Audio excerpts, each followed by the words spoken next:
आदाब। मुंसिफ टीवी में आप सभी का इस्तकबाल है। आप देख रहे हैं महाराष्ट्र न्यूज। पहले हेडलाइंस। सयाहत के शोबे पर तवज्जो मरकूज करने, गैर मुल्की सयाहों को रागिब करने की जरूरत। महा टूरिज्म फेस्टिवल से वज़ीर आला देवेंद्र फडणवीस का खिताब।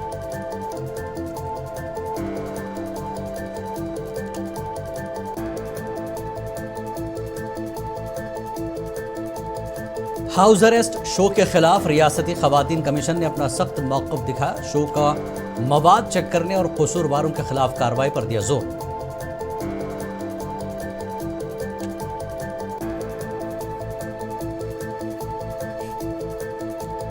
बदलापुर केस में मुलजिम अक्षय शिंदे की मुबैना पुलिस एनकाउंटर में हलाकत। हाईकोर्ट के हुक्म के बावजूद मुतल्लिका पुलिस एहलकारों के खिलाफ दर्ज नहीं किया गया मुकदमा।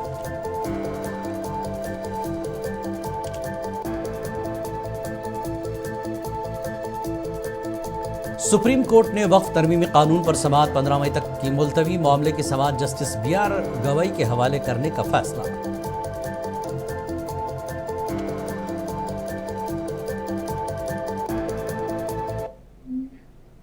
और खबरें तफसील से। महाराष्ट्र के वज़ीर आला देवेंद्र फडणवीस ने कहा कि महाराष्ट्र में सयाहत को बढ़ाने के लिए सफाई सुथराई को यकीनी बनाने और ऑनलाइन बुकिंग प्लेटफॉर्म को बेहतर बनाने की तरफ तवज्जो दी जानी चाहिए। देवेंद्र फडणवीस ने महाबलेश्वर सतारा में महा टूरिज्म फेस्टिवल की इख्तितामी तकरीब में शिरकत की। तकरीब में फडणवीस ने कहा कि महकमा सयाहत की तरफ से सालाना सयाहती कैलेंडर या शेड्यूल तैयार किया जाना चाहिए। वज़ीर आला ने कहा कि सयाहत के फ़रोग़ के लिए शहरी सहूलियात और सयाहती कल्चर को फ़रोग़ देना ज़रूरी है। सयाहों को खुशगवार तजुर्बा हासिल करने के लिए मकामी लोगों का ताउन ज़रूरी है। जब सनती शोबे में बड़ी सरमायाकारी होती है तो रोज़गार पैदा होता है, लेकिन सयाहत के शोबे में कम सरमायाकारी से भी ज़्यादा रोज़गार पैदा होता है।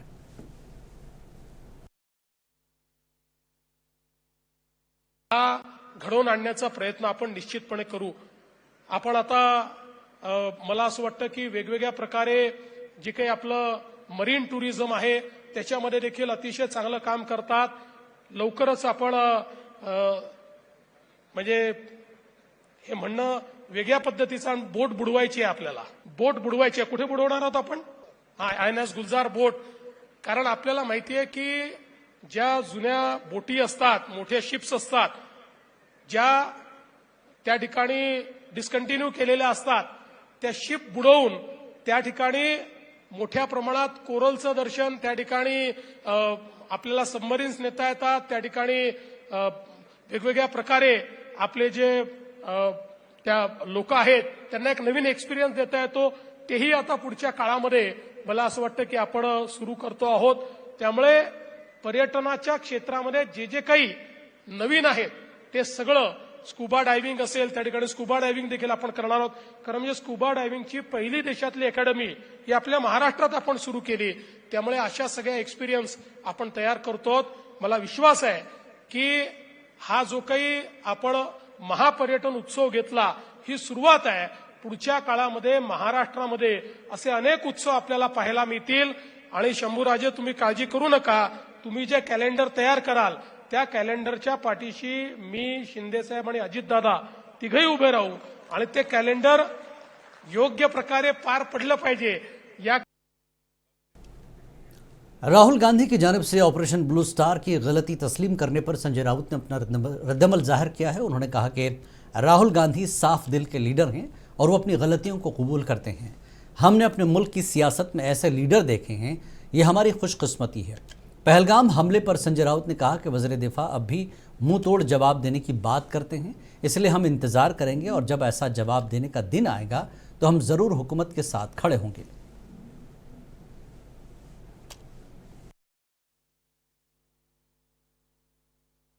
देखिए, राहुल गांधी जी एक साफ सुथरे दिल के राजनेता है। वो अपनी गलती मान लेते हैं, हमने देखा है। ऐसे नेता राजनीति में देश के हैं, हमारा भाग्य है। जिस ऑपरेशन ब्लू स्टार के बाद इस देश में हमने एक प्रधानमंत्री को खोया है, आर्मी के जनरल को खोया है, लेकिन वो उस वक्त की जरूरत थी। लेकिन राहुल जी ने आज ये बात स्वीकार की कि गलती थी, मैं राजनीति में नहीं था। गलती मानना राजनीति में ये बड़ी बात है, बड़ी दिल की बात है। और हमारे प्रधानमंत्री मोदी जी और गृह मंत्री अमित शाह जी ने ये बात राहुल जी से सीखनी चाहिए कि गलती माननी चाहिए और आगे जाना चाहिए। राहुल जी ने करके दिखाया है। देश चाहता है कि करारा जवाब मिले। अगर डिफेंस मिनिस्टर अभी भी ये बात करते हैं कि करारा जवाब मिलेगा तो हम इंतजार करेंगे, और जब इस प्रकार का करारा जवाब देने का दिन आ जाएगा तो हम डेफिनेटली सरकार के साथ खड़े रहेंगे। ये मैं अभी कहता हूँ, उस वक्त हम जरूर सरकार के साथ खड़े रहेंगे, लेकिन अमित शाह ने भी गलती माननी चाहिए। गृह मंत्री ने जैसे गलती मानी है राहुल जी ने। राहुल जी का कोई संबंध नहीं था ऑपरेशन ब्लू स्टार से, लेकिन जो नरसंहार हुआ है कश्मीर में, वो गलती जो है वो तो गृह मंत्री की गलती है, तो ये गलती माननी चाहिए अमित शाह जी ने। महाराष्ट्र रियासती खवातीन कमीशन की चेयरपर्सन रूपाली चाकंकर का कहना है कि फहाशी फैलाने वाले शो हाउस अरेस्ट के खिलाफ कमीशन ने एक्शन लिया है और पुलिस से कहा है कि वो शो का मवाद चेक करें और कसूरवारों के खिलाफ सख्त कार्रवाई की जाए। में बहुत सारे कंप्लेंट्स हमारे पास आ गए। उसमें जो कंटेंट होते हैं, जो एजाज खान होस्ट करते हैं इस प्रोग्राम में, जो महिला और पुरुष पार्टिसिपेट होते हैं, उनको बहुत गंदे और अश्लील सवाल पूछे जाते हैं और इस सवाल के बाद उनको कुछ उस तरह की एक्शन करने के लिए भी कहा जाता है। तो आने वाले पीढ़ी के लिए बहुत ही ये मतलब उनके ऊपर बहुत बुरा इल्जाम होने वाला है। तो मुझे ऐसा लगता है कि हमारे राज्य महिला आयोग की तरफ से तुरंत हमने एक्शन लिया और डीजी ऑफिस को लेटर दे कहा कि इनका कंटेंट चेक किया जाए, ऑडियो वीडियो चेक किया जाए, वो तुरंत इनके ऊपर कार्रवाई की जाए। और इन्होंने उल्लू ऐप के ऊपर जितने भी शो वेब सीरीज के जरिए किए और इतने गंदे शो हो गए वो डिलीट किए जाए, तो और तुरंत ऐसे शो के ऊपर बंदी डाली जाए। तो डीजी ऑफिस से सुबह मैंने डीजी ऑफिस को सूचना दी थी, शाम को इसके ऊपर कार्रवाई हो गई और अंबोली पुलिस स्टेशन में इनके ऊपर गुना दर्ज हो गया। सिर्फ उल्लू ऐप ही नहीं, ऐसे बहुत सारे वेब सीरीज है और बहुत सारे ऐप्स है कि जो अपने जरिए बहुत ही गंदे वीडियो इसके अपने ऐप पर डाउनलोड करते हैं और व्यूवर्स को मिलने के लिए ज़्यादा व्यूवर्स और कंटेंट इस तरह से रहते हैं। तो मुझे ऐसा लगता है ऐसी कांग्रेस लीडर अजय राय की जानिब से राफेल तैयारों से मुतल्लिक हरकत पर शिवसेना के लीडर शाहनवाज सिंह ने शदीद रद्दमल का इजहार किया। उन्होंने कहा कि अजय राय ने यह सिर्फ मीडिया की तवज्जो हासिल करने के लिए किया है। कांग्रेस पार्टी और अजय राय कोई भी हद तक जा सकते हैं मीडिया अटेंशन के लिए, बयानबाजी करते हैं। 2019 में भी बालाकोट के समय उन्होंने सवाल प्रश्न चिन्ह उठाया। जब उनको विश्वास ही नहीं कोई सरकार के ऊपर तो वो कोई भी हद तक गिर सकते हैं। जब भारत सरकार मोदी जी के नेतृत्व में एक मुंह तोड़ जवाब देगी तब उनकी बोलती बंद पड़ेगी। तब तक वो खिलौना के साथ खेलते रहें, हम हमारा काम करते रहेंगे। महाराष्ट्र के रियासती वजीर बराए समाजी इंसाफ संजय शरसात का कहना है कि लाडली बहना योजना को बंद नहीं किया जाना चाहिए क्योंकि इस स्कीम के जरिए महायुति को इख्तिदार हासिल हुआ। ताहम रियासती वजीर ने महकमे समाजी इंसाफ से फंड्स की मुंतकली की मुखालफत की है। देखिए, लाडली बहन योजना हमारे लिए बहुत महत्वपूर्ण रह चुकी है, उसकी वजह से आज हमारी सत्ता भी आई है। इसलिए उनको वो योजना कहीं बंद नहीं होना चाहिए, उसको पेमेंट देना चाहिए, उनमें तरतूद करना चाहिए, वो शासन की जवाबदारी है। लेकिन ये सामाजिक न्याय विभाग जो है उसमें से आप निधि कट नहीं कर सकते, ये नियम है, कायदे में ऐसी तरतूद की गई है। इसलिए यहाँ का निधि वर्क करना ये उचित नहीं है। ये बात मैंने अजित दादा को भी और माननीय मुख्यमंत्री देवेंद्र फडणवीस साहब को भी बताई है। तो भी अगर निधि वर्ग होता है तो मुझे काम करने में दिक्कत आएगी, ये मेरा कहना है। ऐसा बाय फॉरगेट नहीं कर सकते। लाडली बहन योजना में दलित कितनी महिला है, ओपन कितनी कैटेगरी की, कौन सी कैटेगरी, ये कैटेगरी नहीं है उसमें सीधा सीधा सभी बहनों को देने का प्रावधान है। कोई ऐसा बाय फॉरगेशन करते बैठेंगे तो शायद वो गलत होगा, मैसेज गलत जाएगा। हम ऐसा कोई गलत मैसेज देना नहीं चाहते। सब लाडली बहन को पैसा हम देने की कोशिश करते हैं। बदलापुर के एक स्कूल में बच्चों के साथ जिनसे ज्यादती केस से मरकजी मुलजिम अक्षय शिंदे की मुबैना पुलिस एनकाउंटर में हलाकत के बाद हाई कोर्ट ने मुतल्लिका पुलिस एहलकारों के खिलाफ मुकदमा दर्ज करने की हिदायत दी थी, लेकिन अभी तक इसकी तामील नहीं हुई है। मुकदमा दर्ज करने की आखिरी तारीख हफ्ते को ख़त्म हो गई और रियासती हुकूमत ने हाई कोर्ट के इस हुक्म के खिलाफ सुप्रीम कोर्ट में अर्जी दाखिल की। बॉम्बे हाई कोर्ट ने 7 अप्रैल को मुलविस पुलिस अफसरान के खिलाफ मुकदमा दर्ज करने का हुक्म दिया, जिसकी तामील के लिए 3 मई आखिरी तारीख थी। चूँकि ये डेडलाइन बगैर कार्रवाई के ख़त्म हो गई, रियासती हुकूमत ने हाई कोर्ट की हिदायत के खिलाफ सुप्रीम कोर्ट में अर्जी दायर की है।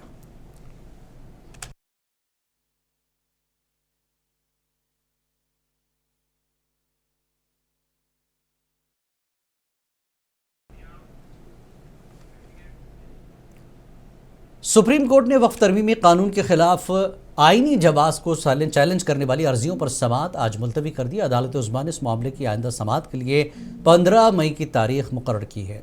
साथ ही वक्फ तरमीमी कानून मामले पर समाअत जस्टिस BR गवई के हवाले करने का ऐलान भी किया गया।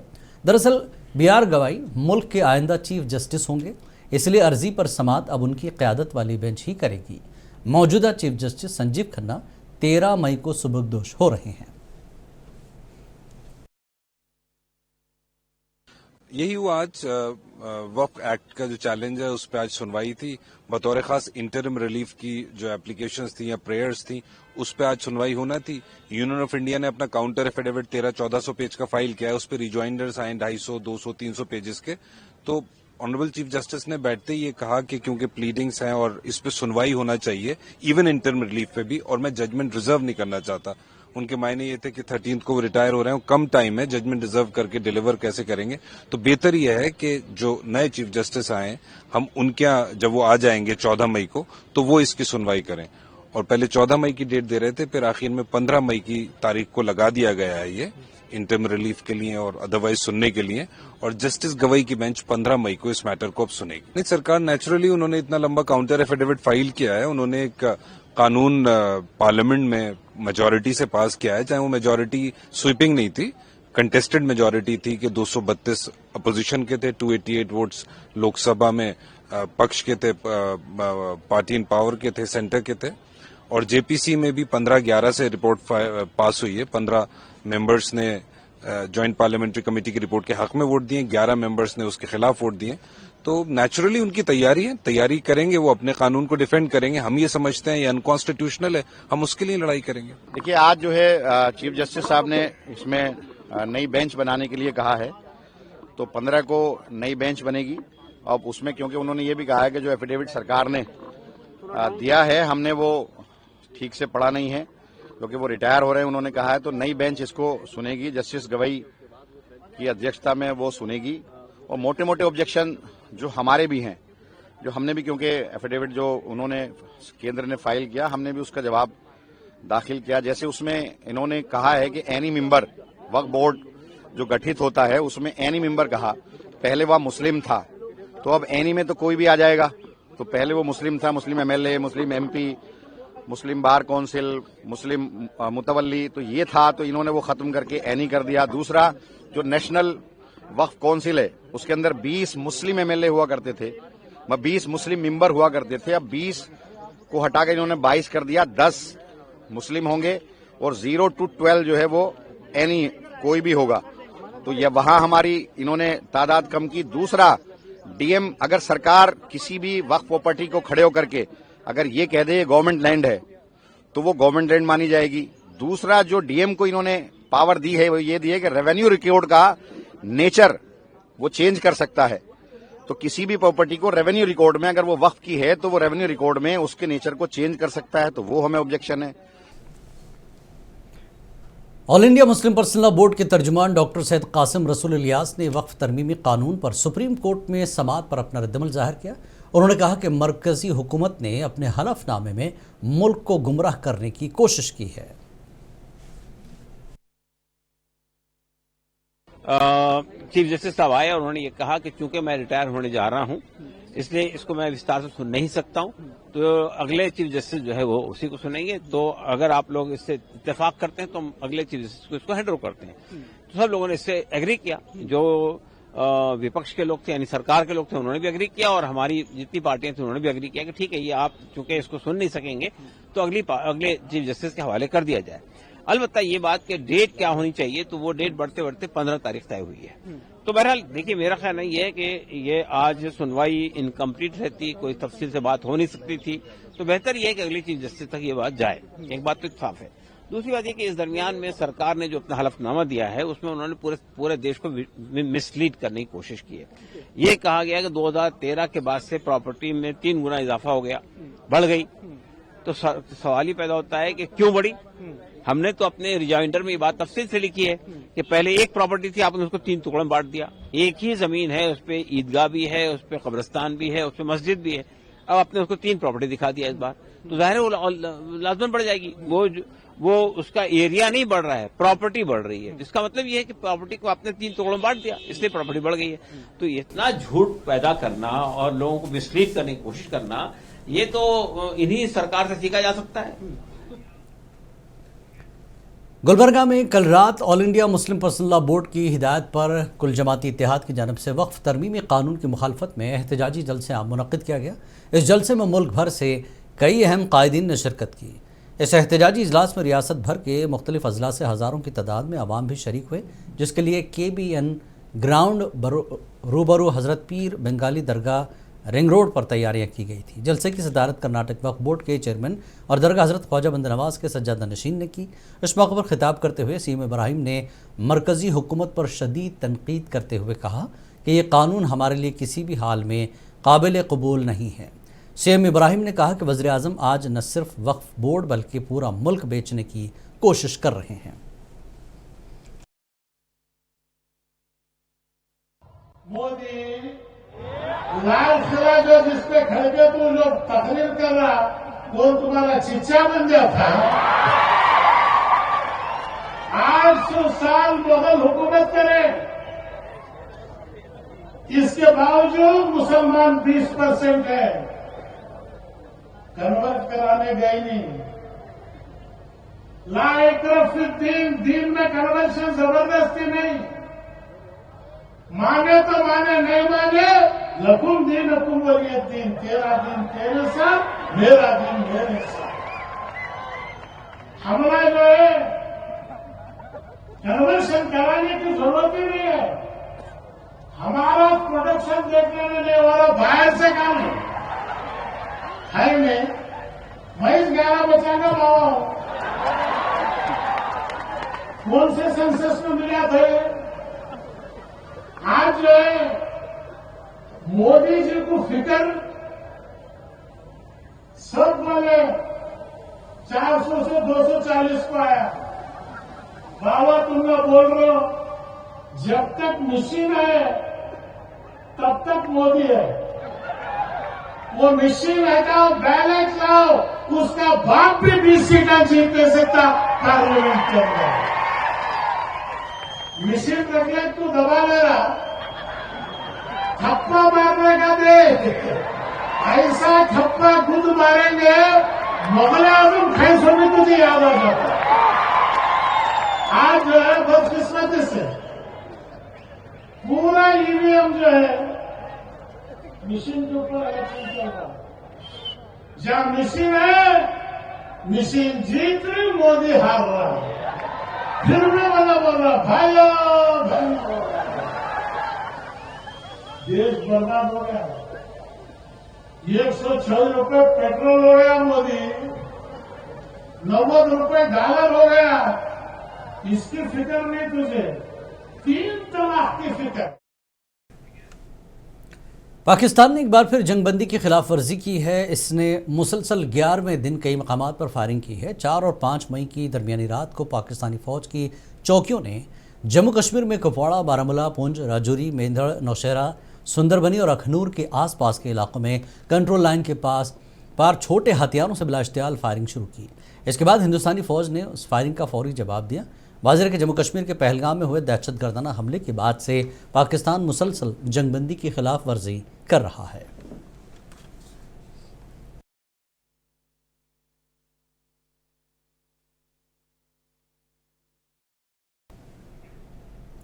उत्तर प्रदेश से ताल्लुक़ रखने वाले दिफाई माहिर संजीव श्रीवास्तव ने कहा कि पहलगाम हमले के बाद हिंदुस्तान ने पाकिस्तान के खिलाफ जो इक़दामात किए हैं, इससे पाकिस्तान को बहुत फ़र्क पड़ेगा। संजीव श्रीवास्तव ने कहा कि ख़ास तौर पर हिंदुस्तान ने जो माशी इक़दाम उठाए हैं उसका पाकिस्तान पर बहुत ज़्यादा असर पड़ेगा। देखिए, पाकिस्तान के विरुद्ध भारत आतंकवाद विरोधी व्यापक कार्रवाई कर रहा है और इस व्यापक और कॉम्प्रिहेंसिव जो काउंटर टेररिज्म रिस्पांस है भारत का, उसी के तहत ये एक और मेजर उठाया गया है कि जिसमें कि भारत ने पाकिस्तान से सभी तरीके के आयात पर प्रतिबंध लगा दिया है और पाकिस्तान की इकोनॉमी जो पहले से ही बैंकरप्सी की स्थिति में है, पाकिस्तान को हर वर्ष इंटरनेशनल मॉनेटरी फंड या अपने तथाकथित एक दो मित्रों के पास भीख का कटोरा लेकर के जाना पड़ता है। जाहिर है कि पाकिस्तान की इकोनॉमी बहुत ही सीवियर बैलेंस ऑफ पेमेंट की क्राइसिस से जूझ रही है। ऐसे में भारत की द्वारा ये जो आयात पर प्रतिबंध लगाए जाने से पाकिस्तान की इकोनॉमी और अधिक हिट होगी, वो और अधिक संकटों में जाएगी और ये पाकिस्तान की जो ओवरऑल जो भारत के विरुद्ध जो भी उसकी साजिशें हैं और जो भारत के रिस्पांस को वो डील करने के लिए जो अपनी तैयारियां कर रहा है, उस पर वो गहरी चोट करेगा। लेकिन जहां तक भारत के इकोनॉमी पर इसका कोई असर करने का प्रश्न है, तो भारत की इकोनॉमी के ऊपर इसका कोई असर नहीं पड़ने वाला। भारत की इकोनॉमी विश्व की 5वीं सबसे बड़ी अर्थव्यवस्था है और भारत और पाकिस्तान के बीच में वैसे भी जो भारत का जो किसी भी तरीके का जो निर्यात था वो। साबिक मरकजी वजीर और बीजेपी लीडर अनुराग ठाकुर ने कहा कि पहलगाम हमले के बाद हिंदुस्तान ने पाकिस्तान के खिलाफ सख्त कार्रवाई की है और अब पूरी दुनिया में भी इसके खिलाफ माहौल बन गया है। इस दौरान उन्होंने शिमला की संजौली मस्जिद के ताल्लुक से कहा कि गैर कानूनी तरीके से बनाई गई थी, इसकी ऊपरी मंजिलों की तामीर की इजाज़त भी नहीं ली गई थी।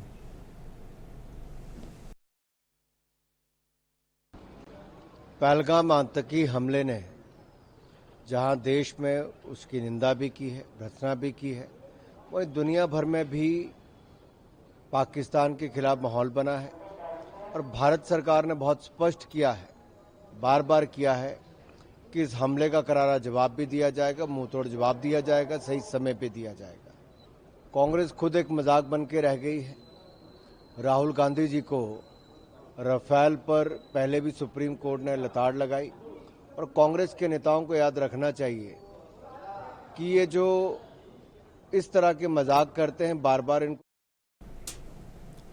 आरजेडी के रुकन पार्लियामेंट मनोज झा ने कहा कि आज तक हम ऐवान में पूछते रहे कि पुलवामा हमला कैसे हुआ, लेकिन हमें इसका जवाब नहीं मिला। मनोज झा ने कहा कि अगर पुलवामा हमले की रिपोर्ट आती तो पहलगाम न होता। उन्होंने कहा कि हमारे सियासी इख्तलाफात हैं, लेकिन हम इन मामलात पर समझौता करने की पोजीशन में नहीं हैं। हमने आज इस मीटिंग की शुरुआत की पहलगाम के लोगों को श्रद्धांजलि जिनकी मौत हुई। हम मधुबनी में जाकर चुनाव रैली नहीं कर रहे थे, हम उस तरह की बेशर्मी में नहीं जाते। हम तो आज तक सदन में पूछते रहे पुलवामा कैसे हुआ। अगर पुलवामा की रिपोर्ट आती तो पहलगाम नहीं होता। हमसे पूछोगे, अरे पूरा देश एक स्वर में बोल रहा है, पूरा देश एक स्वर में बोल रहा है और आपका ट्विटर हैंडल क्या कर रहा है हम नहीं देख रहे हैं। मतलब किसी की बयान के चेरी पिकिंग करके उत्पात मचाने से कुछ हासिल नहीं होगा। देश एक स्वर में सोचता है, हमारी राजनीतिक भिन्नताएं हैं, लेकिन इन मुद्दों पर हम नो कॉम्प्रोमाइज सिचुएशन में रहते हैं। पुलवामा जवान खोए थे हमने, श्रद्धांजलि का देश ना बने। मुंबई में एक 5 मंजिला इमारत के अंदर कपड़े की दुकान में आग लगने का वाकया पेश आया। बीएमसी हुकाम के मुताबिक इमारत के ग्राउंड फ्लोर पर वाक़ एक कपड़े की दुकान में आज सुबह 8 बजे के करीब आग लगी थी, जिस पर काबू पा लिया गया। इस वाक़े में किसी जानी नुकसान की इतला नहीं है।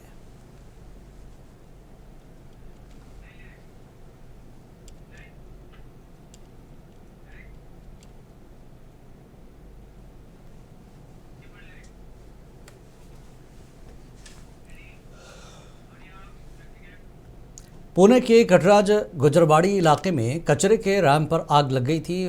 पुणे फायर ब्रिगेड ने 3 फायर टेंडर्स को जायवकू पर रवाना किया और आग को मजीद फैलने से रोक दिया। आग लगने की वजूहात का पता नहीं चल सका है।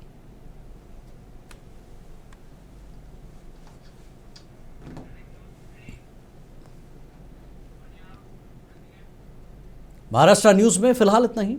आदाब।